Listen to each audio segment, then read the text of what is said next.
we're here at Birmingham, and we are now basically plastering. We've done 2 floors, first coat on the second floor, and second coat on the second floor, and the spray's done on the second floor. Base coat has been done on the first floor, and the bottom floor is now all been boarded, and it's also been prepped and it's waiting to have the first coat. So let's go in and I'm going to show you the best plastered walls in Birmingham, I promise you. Majority of the guys are on the other site while we sub out the plaster work. We've done a bit of the bonding, and the whole place is boarded and ready for prep. So now you can get a real feel for the size of the units. Kitchens are going to be arriving to, next week. We've got all the ovens here, just stored in this front unit. And you can see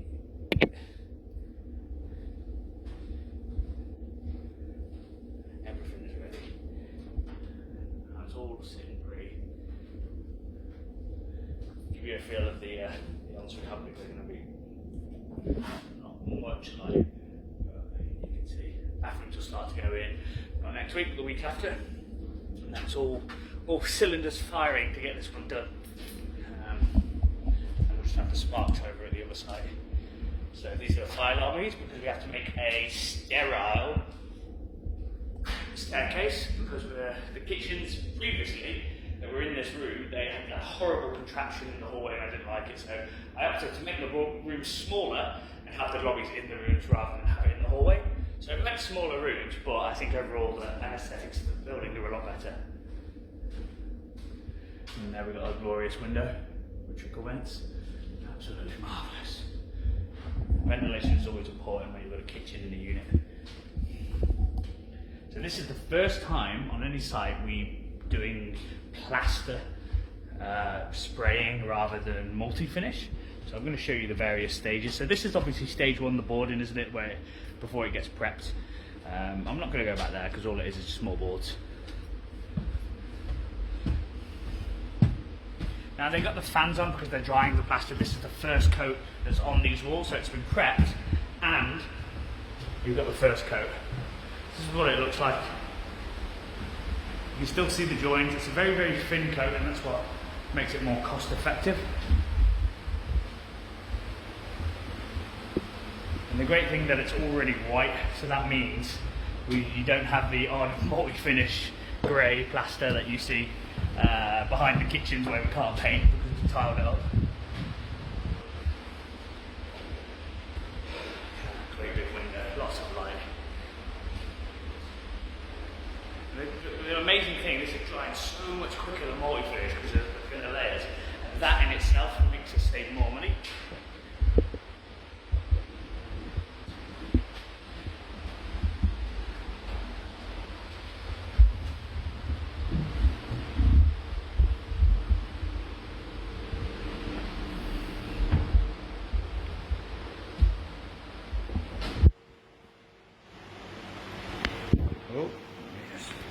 And here we are at the front unit. Those 2 windows are getting changed. We've had real long delays with the lead time in terms of the windows, so we had to just basically get them to do an end bead, a stop bead at the end, and then we will get do some like carpentry or wood reveals for the windows when they go in.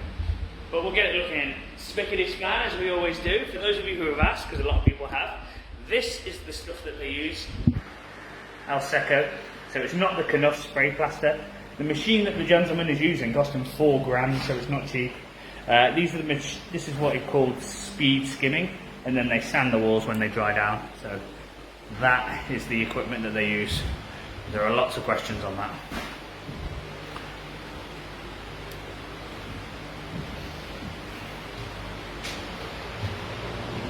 Again, this is the kitchen. Now it looks absolutely huge, doesn't it, in comparison to how it did with just the stud work. Really, really happy. And then let's go see some finished walls.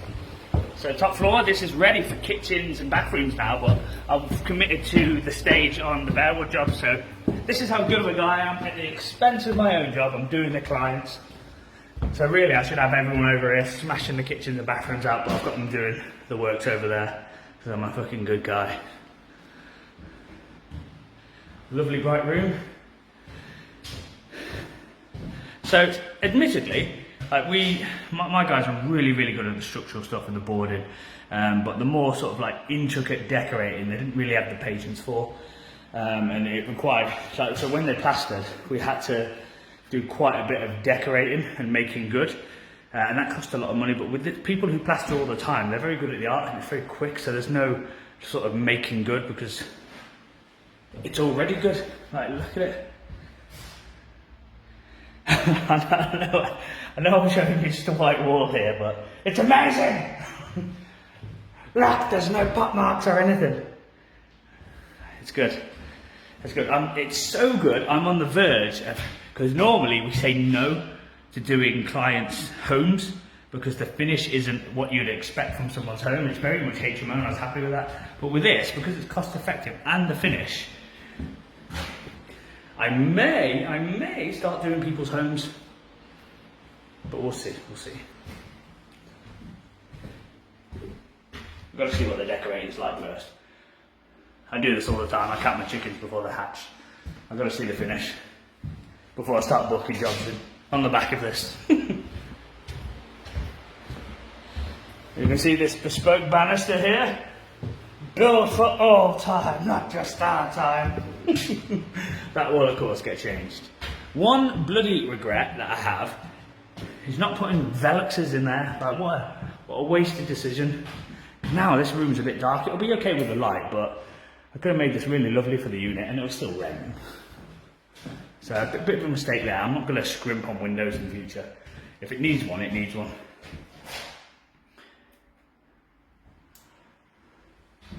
Yeah, so this is a finished wall. So I say finished, it's got its mist coat, so it's going to need to have another 2 coats.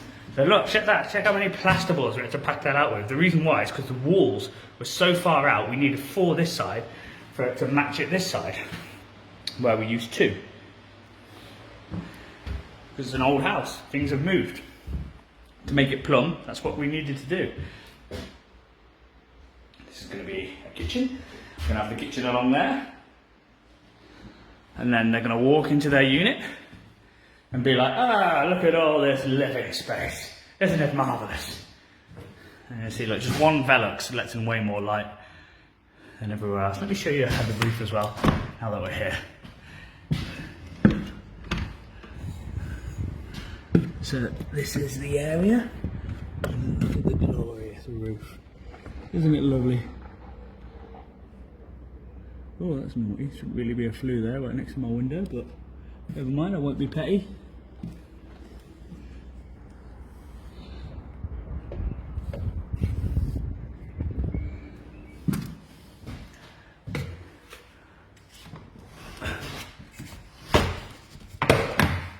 There we go. And that is that. Oh.